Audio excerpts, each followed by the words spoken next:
The morning sun cast long shadows across the Earth Defense Command headquarters as Ambassador Jiwoo Park stared at the message that had arrived during the night. The holographic display showed symbols from 5 different alien species, all arranged around a single impossible word. Peace. Jiwoo had been Earth's chief diplomat for 12 years, ever since the first alien contact had turned into a war that nobody wanted, but everyone seemed unable to stop. She had seen too many battles, too many dead soldiers, too many broken families. The idea that all 5 alien powers wanted to talk instead of fight seemed like a dream. "Director Kim wants to see you immediately," said her assistant, poking his head through the office door. Jiwoo nodded and made her way down the corridor to the military intelligence section. Hyun Kim was waiting for her with a cup of coffee and a worried expression. He was a thin man with sharp eyes who had kept humanity alive through some of its darkest moments. When Hyun worried, everyone should worry. "Tell me this is real," Jiwoo said, settling into the chair across from his desk. "Tell me they actually want peace." Hyun pulled up a star map showing the neutral zone around Kepler 4a/2c. The message came through all the usual diplomatic channels. 5 species all agreeing to meet at the same time and place. They want to sign a formal peace treaty and offer humanity full membership in their alliance. That sounds too good to be true.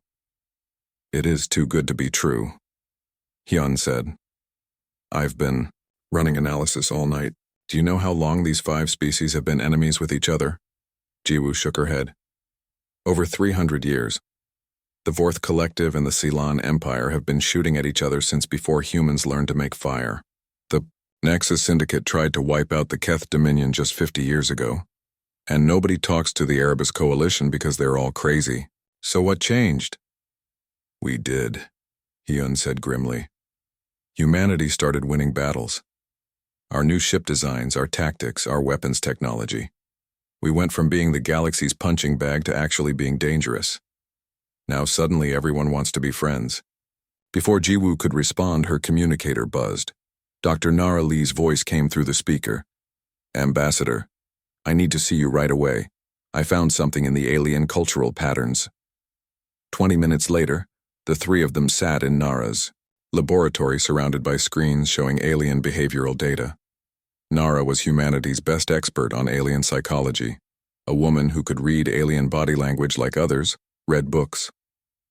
"Look at this," Nara said, pointing to a complex chart. "I analyzed every diplomatic message we've received in the past month from all 5 species. They're using the same phrases, the same cultural references, even the same emotional markers. Maybe they hired the same translator," Jiwoo suggested. Nara shook her head. "These species don't even breathe the same kind of air. Their languages evolved on completely different worlds. There's no way they would naturally use identical diplomatic expressions unless someone was coordinating them." Hyun leaned forward. "You're saying someone is pulling the strings." "I'm saying all 5 species are following a script written by the same source," Nara confirmed. "And look at this."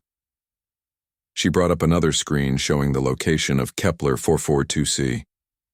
The neutral moon they chose for the meeting. It has some interesting properties. The moon appeared on screen, a gray ball of rock orbiting a distant star. It looked harmless enough, but Nara's data told a different story.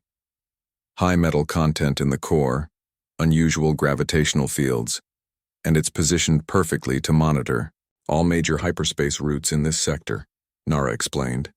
"If someone wanted to set up a trap, this would be the perfect place." Jiwoo felt her hope for peace slipping away. "So what do you think is really happening?" Hyun and Nara exchanged glances. It was Hyun who answered. "I think they're scared of us," he said. "Humanity has been full of surprises. Our ships are faster than they expected. Our weapons hit harder. Our soldiers fight smarter. We've won battles that should have been impossible. And scared enemies do desperate things," Nara added. "If they can't beat us in open war, maybe they try something else. Maybe they invite all our leaders to a peace conference and then—" She didn't need to finish the sentence. Jiwoo understood perfectly. "We need to call an emergency meeting," she said. 2 hours later, the War Council assembled in the secure conference room deep beneath the Earth Defense Command. Admiral Taemin Cho joined them by secure hologram from his flagship in orbit. Chief Somin Jung appeared from her covert operations base on Mars. Engineer Do-hyun Bae connected from the secret research facility on Europa. Let me make sure I understand this correctly, Admiral Cho said after hearing the briefings. 5 alien species who hate each other suddenly want to make peace with humanity. They want all our leaders to meet them on a remote moon that happens to be perfectly positioned for an ambush. That's exactly right, Hyun confirmed. Every piece of intelligence points to the same conclusion. This is a trap. Chief Jung spoke, up from her secure location.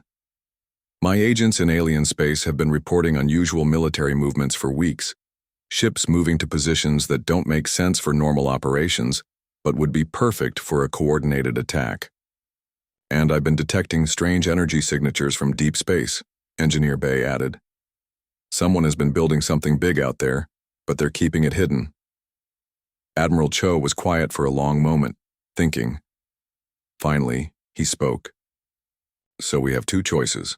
We can refuse to attend the peace conference and look like we don't want peace. Or we can go and walk into whatever trap they've prepared. Actually, we have a third choice, Jiwoo said slowly. An idea was forming in her mind, dangerous but possible. We can spring their trap on our own terms. Everyone stared at her. It was Hyun who asked the obvious question. What do you mean? Mean we let them think their plan is working, Jiwoo explained. We go to the peace conference, but not the way they expect. If they want to set a trap, let's make sure we're the ones who benefit from it. Admiral Cho's eyes lit up with understanding. You want to turn their ambush against them? Exactly. They're expecting to find helpless diplomats in a small escort fleet. Instead, they'll find something they're not prepared for. Chief Jung smiled grimly. I like it. My people have been gathering intelligence on all 5 species for months. We know more about their capabilities than they realize. And I have some new technology that might give us an advantage, Engineer Bae said. Project Mirror has been in development for over a year. This could be the perfect field test. Dr. Nara pulled up her cultural analysis again. If we're going to fool them, we need to understand their expectations perfectly. They're coordinating this operation, but each species still has its own psychology and blind spots. Over the next 4 hours, they planned humanity's response to the alien trap. It would be risky, dangerous, and require perfect timing. But if it worked, it would end the war in humanity's favor and establish Earth as a major galactic power. The key is making them believe their plan is working, Admiral Cho emphasized. They need to think they've caught us completely off guard. Leave that to me, Chief Jung said. Deception is what my people do best. By the time the meeting ended, everyone knew their roles. Jiwoo would lead the diplomatic mission to Kepler 442c, but she wouldn't be going alone or unprepared. Humanity would attend the peace conference, but they would bring along a few surprises.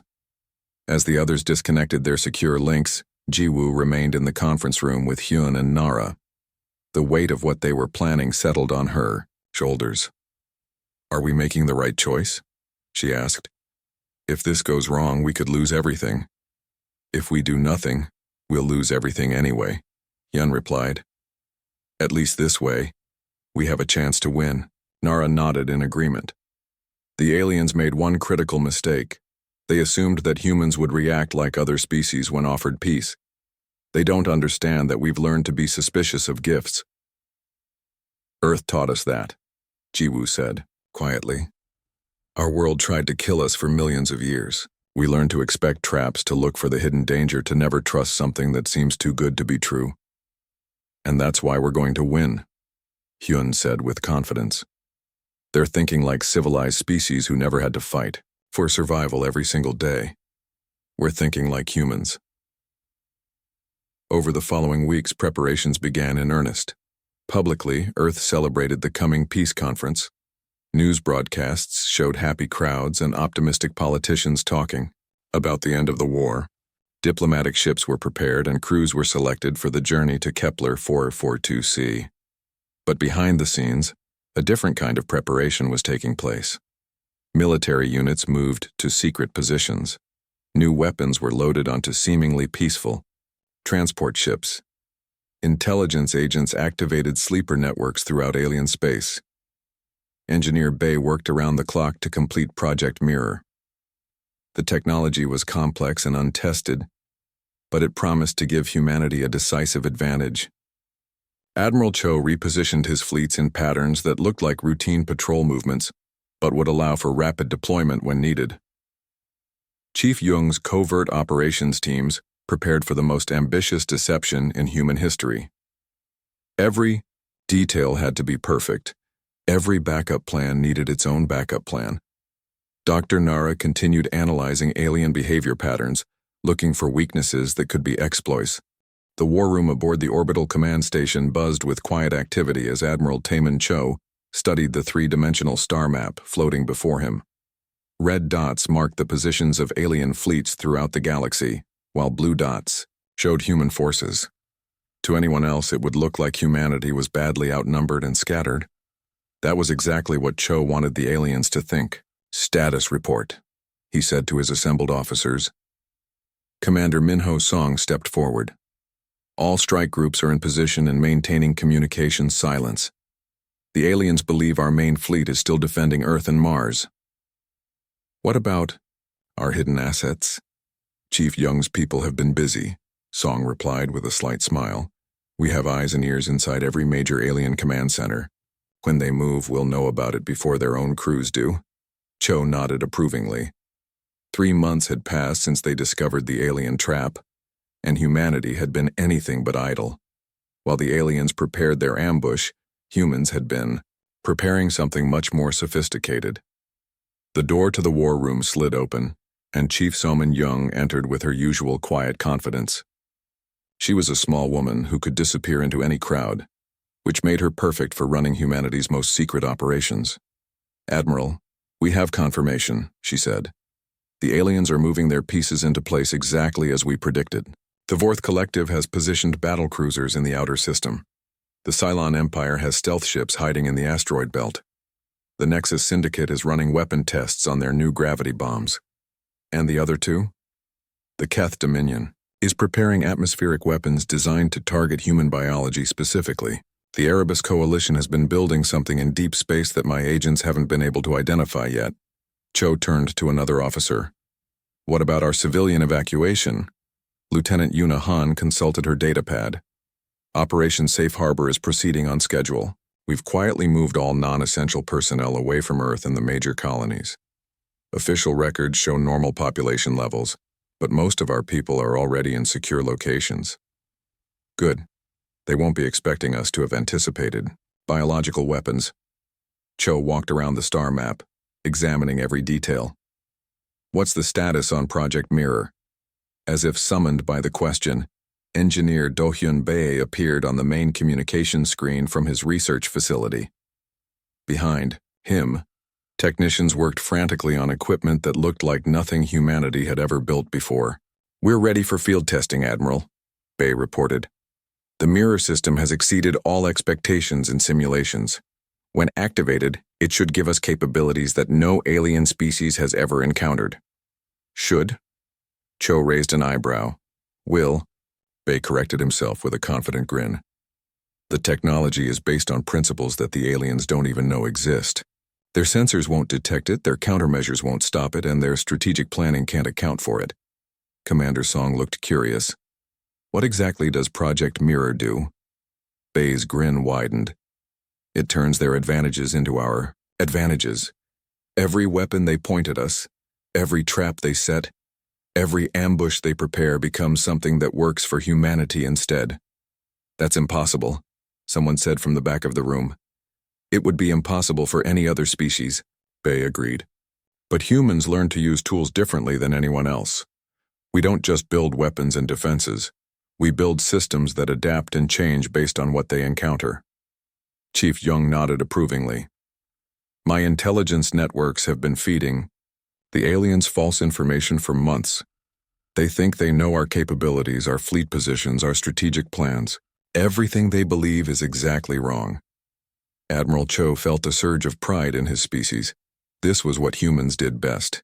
They adapted, they improvised, they turned impossible situations into victories through intelligence and determination.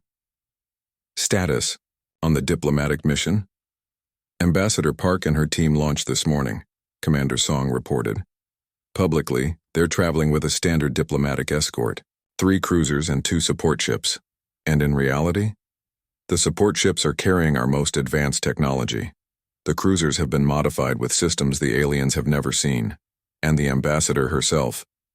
Song paused. What about the ambassador? Chief Young answered. Let's just say that Jiwoo Park has been learning some new skills over the past few months. If the aliens think they're dealing with a typical diplomat, they're in for a surprise. On the screen, Engineer Bay was called away by one of his technicians. Before signing off, he gave the Admiral a thumbs up. Mirror system is online and ready for deployment. The aliens wanted to set a trap. We're about to show them what a real trap looks like. After the communication ended, Cho gathered his senior staff around the star map.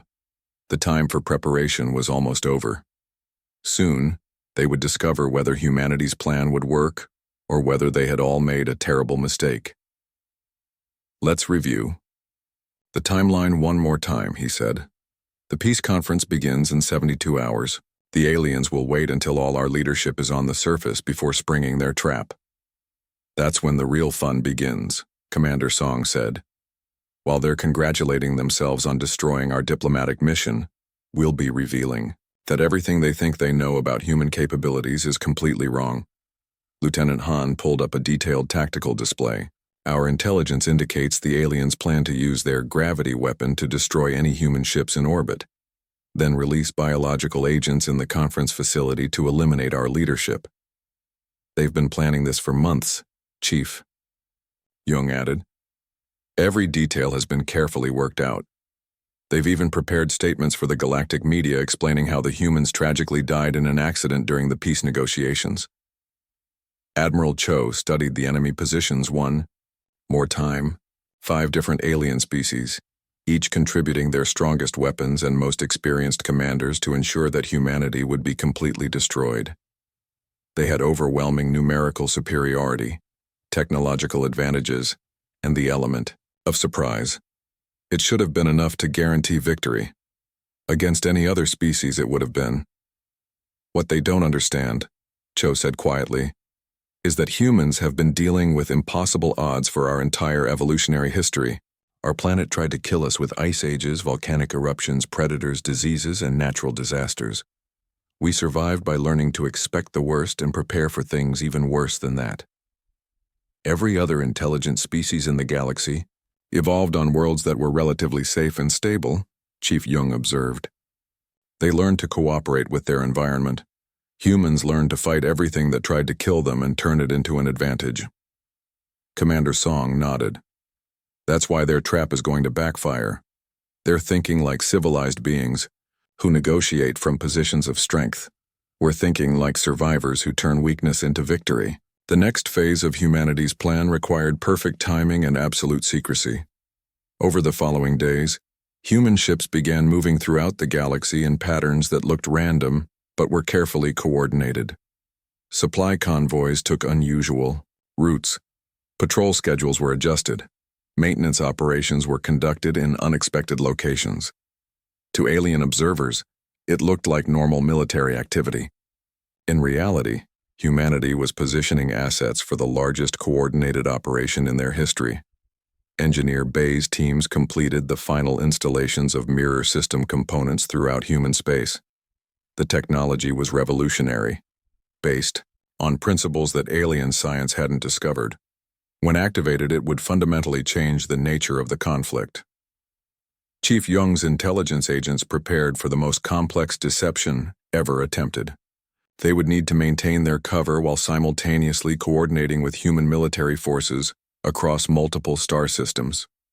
One mistake would compromise the entire operation. Dr. Nara Lee continued her analysis of alien psychology from her laboratory on Earth. Understanding how each species would react to unexpected situations was crucial for the plan's success. The Vorth Collective will respond with overwhelming force, she explained during a secure briefing. They believe in crushing opposition through superior firepower. When their initial attack fails, they'll commit more resources rather than questioning their assumptions. The Ceylon Empire is more flexible, she continued. They'll adapt their tactics quickly, but they have a weakness for elegant solutions. If we can make our counterattack look impossibly sophisticated, they'll spend too much time trying to understand it instead of responding effectively. The Nexus Syndicate trusts their technology above everything else. When their weapons don't work as expected, they'll assume equipment failure and try to recalibrate instead of recognizing that they're facing something entirely new. The Keth Dominion believes in careful preparation and detailed planning. They'll be completely paralyzed. When events don't match their projections, they won't be able to adapt until they understand what went wrong. And the Erebus Coalition is unpredictable by nature, but they respect strength above all else. Once they realize they're losing, they'll switch sides rather than face destruction. Admiral Cho absorbed this information carefully. Each alien species would need to be handled differently, their unique psychology exploited to maximize the gray surface of Kepler 442c stretched endlessly beneath the gleaming conference facility that had been constructed specifically for this historic meeting.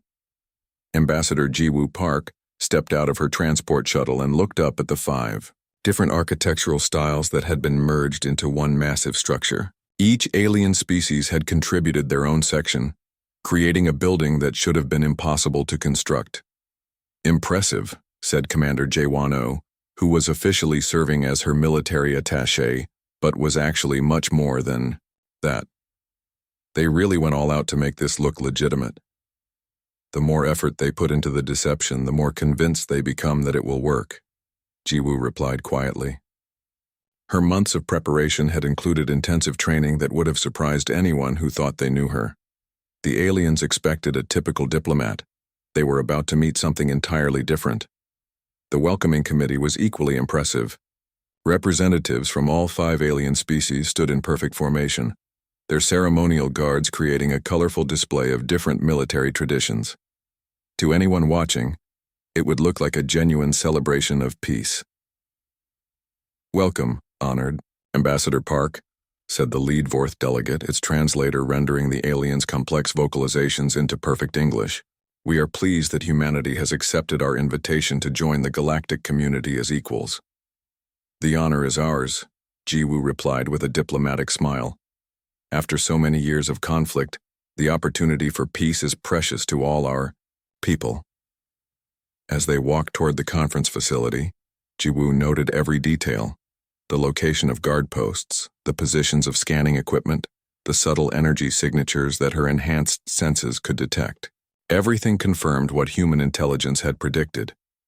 Meanwhile, in orbit around Kepler 442c, a very different scene was unfolding. Commander Minho Song watched from his concealed position as alien warships took their positions around the human diplomatic escort. The 3 human cruisers and 2 support ships looked vulnerable and isolated, exactly as planned. Contact from the surface, reported Officer Yuna Han from her communication station. Ambassador Park has begun the formal negotiations. All alien delegates are in position. Excellent, Song replied. Begin Phase 1. Throughout human space, carefully coordinated signals went out to ships and bases that had been waiting for this moment. Admiral Cho's master plan was now in motion, and there was no turning back. On the surface of Kepler 442c, the peace conference proceeded with elaborate ceremony. Each alien species presented their terms, their offers of technological exchange, their promises of mutual cooperation. The treaty document was a work of art, filled with beautiful language about friendship and shared prosperity. Jiwoo played her part perfectly, asking the right questions, expressing appropriate gratitude, showing the kind of hopeful enthusiasm that the aliens expected from a species finally being offered a chance at peace. But beneath her diplomatic exterior, she was counting down the minutes until the trap would spring. The Silent Empire's delegate stepped forward with a crystalline device. This contains our gift to humanity, the complete plans for our gravity, manipulation technology. With this, your ships will be able to travel faster than ever before. Such generosity is overwhelming, Jiwoo replied. Our engineers will be fascinated to study these designs. What the aliens didn't know was that human engineers had already reverse-engineered Ceylon gravity technology months ago from captured equipment. The gift was worthless, but accepting it enthusiastically was part of the performance. The Nexus Syndicate's representative produced a glowing data crystal. Our contribution is the secret of our energy weapons. These designs will revolutionize your military capabilities. Again, Jiwoo expressed amazement and gratitude. Again, the gift was something humanity already possessed through their own research and intelligence operations. As each species made their offerings, the trap grew closer to completion. Hidden sensors throughout the facility were analyzing human, biological signatures. The orbital gravity weapon was charging its systems. Strike fleets were moving into attack positions throughout the system. Perhaps we should adjourn for refreshments before signing the final treaty, suggested the Keth Dominion's delegate. We have prepared a feast featuring delicacies from all our worlds. That sounds wonderful, Jiwoo agreed, though she knew the feast would never be served. The aliens were simply stalling for time while their weapons reached full readiness. In orbit, Commander Song received the signal he had been waiting for. All alien forces are now committed, Officer Han reported. They've brought everything they have to this system. Perfect, Song said. Signal Admiral Cho. The aliens have taken the bait completely. High above Kepler 442c, hidden in the shadow of an asteroid, a small device activated. It was Engineer Bay's masterpiece, the first field test of Project Mirror. The device began scanning every alien weapon system in the vicinity, analyzing their operating principles, recording their energy signatures, and preparing to turn them against their creators. The aliens had spent months preparing the perfect trap. They had overwhelming firepower, perfect positioning, and complete surprise. In 30 minutes, they would activate their weapons and eliminate humanity's leadership and military escort in one devastating attack. They had planned for every possible human response except the one that was about to happen. On the surface, the feast began with great ceremony. Alien dignitaries raised their drinks in toasts to peace and friendship. The atmosphere was festive and hopeful, exactly what one would expect from a historic treaty signing. To the end of war between our peoples, declared the Erebus Coalition's representative, its mechanical voice somehow managing to sound emotional. To the beginning of a new age of cooperation, Jiwoo replied, raising her own glass. The liquid inside looked like normal human beverage, but contained several surprises that would protect her from the biological agents that would soon be released. As she drank, Jiwoo activated the microscopic communicator hidden in her jewelry.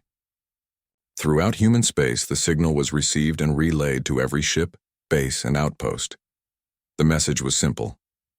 The trap is sprung. Execute mirror protocol. The aliens had planned their attack down to the second. At exactly 1427 Galactic Standard Time, 3 things would happen simultaneously.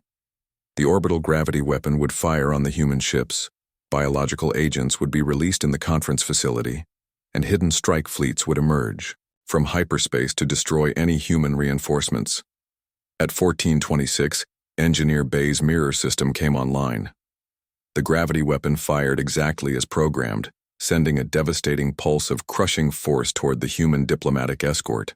But instead of destroying the ships, the beam was caught by invisible collectors and reflected back toward its source with twice the original power. The biological agents were released into the conference facility's atmosphere, deadly toxins specifically, designed to target human physiology. But the humans breathing that air weren't actually human. They were androids so sophisticated that even close-range alien sensors couldn't tell the difference. The strike fleets emerged from hyperspace in perfect formation, ready to complete the destruction of humanity's forces. But the space they entered wasn't empty as expected. Human warships decloaked all around them, weapons already locked on target. In the conference facility, the alien delegates watched their displays with growing confusion as their perfect plan began falling apart. The gravity weapon was offline, its control station destroyed by its own reflected beam.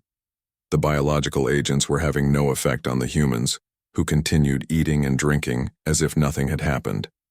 And their strike fleets were sending desperate distress calls instead of victory reports. I'm afraid there's been a misunderstanding, Jiwoo said calmly, setting down her glass. Did you really think we would come here unprepared?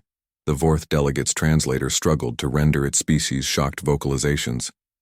This is impossible. Our intelligence was perfect. Our plan was flawless.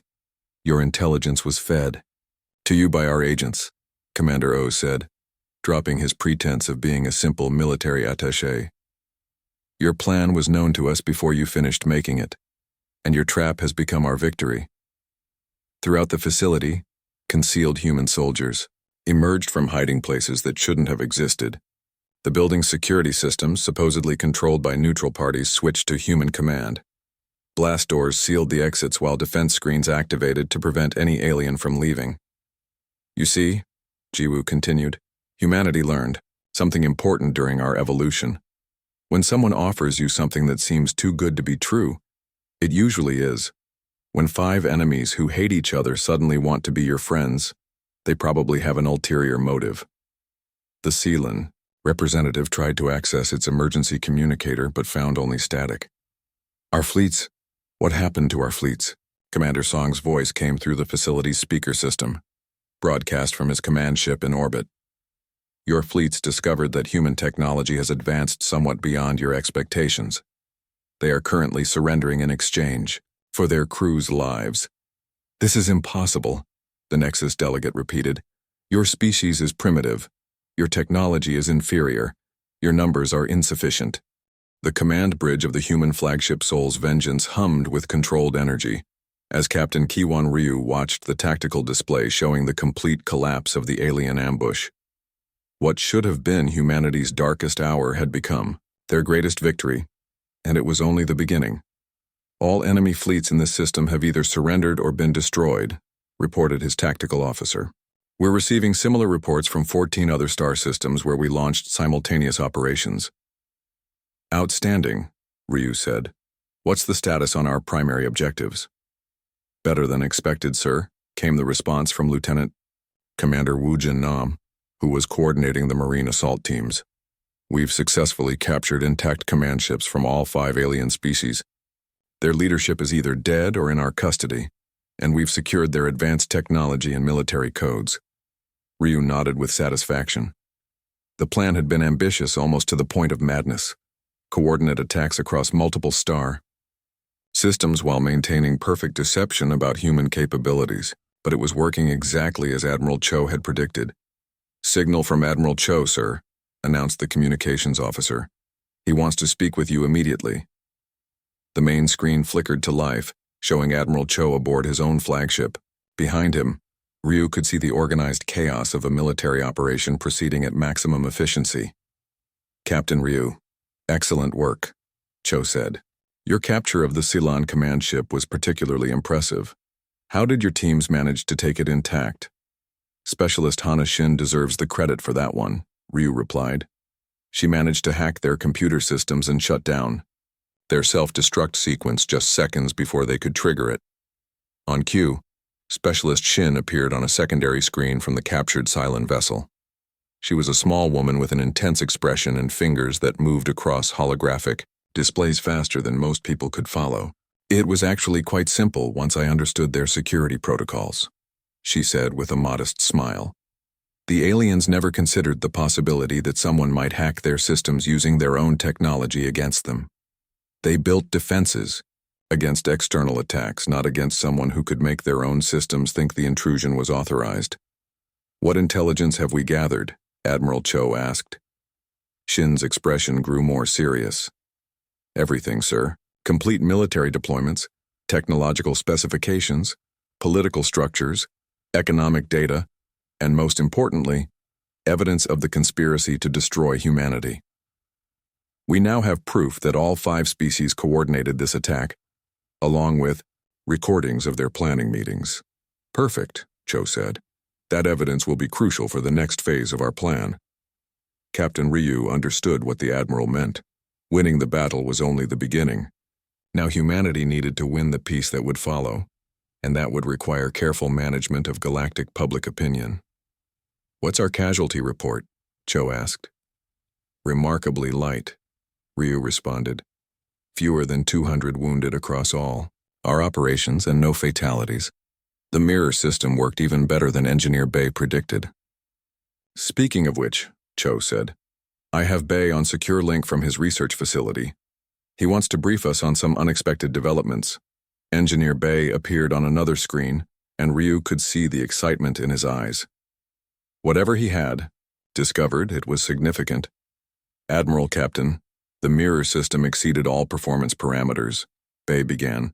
But more importantly, it recorded detailed scans of every alien weapons system it encountered. We now have complete technical data on technologies that should have taken us decades to develop. What kind of technologies? Ryu asked.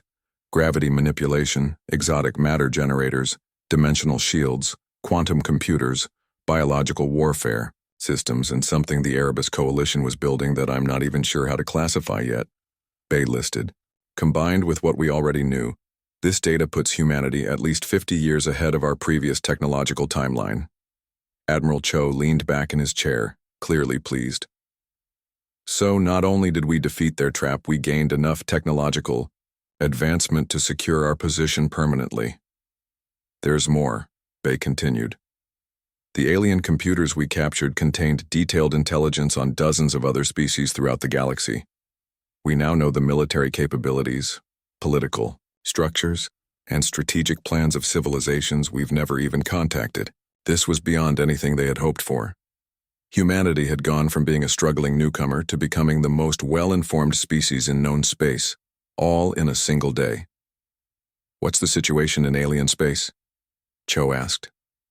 Specialist Shin pulled up a galactic map showing communication intercepts from throughout the galaxy. Complete chaos, sir. The destruction of their fleets and capture of their leadership has created power vacuums in all 5 alien governments. Some are blaming each other for the failure. Others are demanding to know how humanity managed to infiltrate their highest levels of command. And the evidence of their conspiracy? Ryu asked. Already being broadcast on every major galactic communication network, Shin said with a grin. The recordings show clearly that all 5 species coordinated the plan to eliminate humanity under the guise of peace negotiations. Public opinion is turning against them rapidly. Captain Ryu had to admire the thoroughness of humanity's planning. They hadn't just prepared for the military aspects of the alien trap. They had also prepared for the diplomatic and propaganda war that would follow. Captain, Admiral Cho said, I need you to take the Soul's vengeance to the Nexus Syndicate's home system.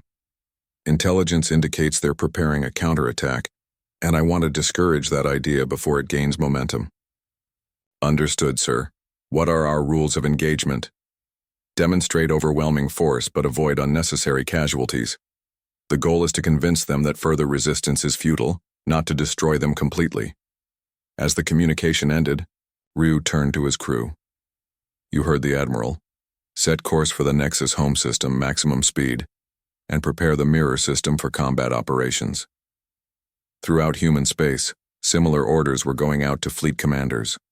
The aliens had coordinated their attack carefully, but they had also concentrated their forces in predictable patterns. Now that those forces were eliminated or captured, their home systems were vulnerable to human retaliation. But humanity's response was carefully measured. This wasn't about revenge or conquest. It was about establishing a new balance of power that would prevent future attacks while demonstrating human capabilities to any other species that might be considering hostile action. The Soul's vengeance dropped out of hyperspace at the edge of the Nexus home system with an escort of 6 other human warships. What they found there exceeded their expectations. Captain, we're receiving a surrender transmission from the Nexus home fleet, reported the communications officer. They're requesting terms for a peaceful resolution. Ryu wasn't surprised. Word of humanity's capabilities had spread faster than human ships could travel. The complete destruction of the coordinated alien attack had shocked species throughout the galaxy. Put me through to their fleet commander, he ordered. The main screen showed an insectoid alien whose translator converted its rapid clicking into nervous English. Human commander, we wish to discuss terms for ending hostilities between our species. I'm listening, Ryu said simply. We acknowledge that the conspiracy to attack humanity was wrong. Our government was misled by false intelligence about human capabilities. We wish to negotiate a separate peace. What are you offering? The alien commander consulted with others off-screen before responding. Full reparations for damages caused by our forces, complete technological exchange, and a mutual defense pact against any future threats. Ryu considered this carefully. It was a generous offer, but he needed to ensure it wasn't another deception. Specialist Shin, he said quietly, can you verify their sincerity? On her console, Shin was already analyzing the alien communication systems. Their government channels are full of genuine panic, she reported. They're receiving reports from throughout the galaxy about human capabilities they never imagined. This surrender offer appears to be authentic. Very well, Ryu said to the alien commander. We're prepared to discuss terms, but understand that any future hostile action against humanity or our allies will result in consequences that your species may not survive. We understand completely, the alien replied. We have learned that humanity is not the primitive species we believed you to be. Similar scenes were playing out throughout the galaxy. The Vorth Collective's remaining forces were surrendering rather than face human retaliation. The Keth Dominion was requesting emergency diplomatic talks. Even the unpredictable Erebus Coalition was offering to share their most advanced technologies in exchange for peace. But the most important development was happening on dozens of worlds where other alien species had been watching the conflict from the sidelines. Species that had never contacted humanity were now sending diplomatic messages, expressing their desire for peaceful relations. Captain, his communications officer reported, we're receiving contact requests from 17 different species. They all want to establish formal diplomatic relations with humanity. Forward those requests to command, Ryu ordered. This is above our authority. 6 months after the failed alien ambush at Kepler 442c, Representative Seojun Kwan stood on the bridge of the massive space station that had once been the Vorth Collective's most powerful dreadnought. The ship had been renamed Humanity's Promise and converted into the new center of galactic diplomacy. From here, the reformed Galactic Council would govern relations between dozens of species across known space. The morning briefings are ready, sir, said his aide, Director Minji Yu, who had become humanity's head of interspecies relations. We have formal petitions from 6 new species requesting membership in the Council, plus status reports from all current member worlds. Any problems? Kwan asked, though he already knew the answer. The new galactic order was running more smoothly than anyone had dared hope. Minor trade disputes between the Cylon Empire and the Keth Dominion, but they've requested human arbitration rather than resolving it themselves, Minji reported. The Nexus Syndicate wants to discuss upgrading their defense systems with human technology, and the Erebus Coalition has submitted another research proposal for joint technological development. Kwan nodded with satisfaction. The transformation had been remarkable. 6 months ago, these same species had been plotting humanity's destruction. Now they competed to demonstrate their loyalty to the human-led galactic order. What about our intelligence network? He asked. Director Im is waiting for you in the secure conference room, Minji replied. He says the latest reports from our embedded agents are quite interesting. They made their way through corridors that had been redesigned in human architectural style, past observation windows showing the bustling traffic of ships from dozens of worlds. Humanity's Promise served as both a diplomatic center and a symbol of how completely the balance of power had shifted. Director Dongyun Im was waiting for them in the secure room, surrounded by holographic displays showing intelligence data from throughout the galaxy. He was a quiet man with sharp eyes who had built the most effective spy network in galactic history. Representative Kwan, we have confirmation that our infiltration operations are complete. Im began without preamble. Human intelligence agents now hold key positions in every major government, military organization, and research facility in known space. How is that possible? Minji asked. 6 months ago, they barely knew we existed. Im smiled grimly. That's exactly why it worked. When humanity revealed our true capabilities, every species in the galaxy suddenly wanted human advisors, human technology, and human partnership. They invited us into their most sensitive operations because they were desperate to understand how we had defeated the most powerful alliance in their history. He gestured to one of the displays, which showed a complex organizational chart. We now have agents serving as military advisors to the Vorth Collective's remaining forces, technology consultants to the Ceylon Empire's research divisions, and diplomatic attachés to governments throughout the galaxy. And they don't suspect? Quan asked. Some do, but they're trapped by their own needs, Im explained. They know that working with humans gives them access to technology and strategies they can't develop on their own. Even species that suspect our agents are gathering. Intelligence don't dare dismiss them, because that would mean falling behind their competitors. This had been the most brilliant aspect of humanity's long-term strategy. Instead of ruling through fear or force, they had made themselves indispensable. Every alien government now depended on human expertise to maintain their position in the new galactic order. What about potential threats? Quan asked. 3 minor species in the Outer Rim are discussing the formation of an anti-human alliance, Im reported. But our agents within their governments are already feeding them false intelligence about each other's intentions.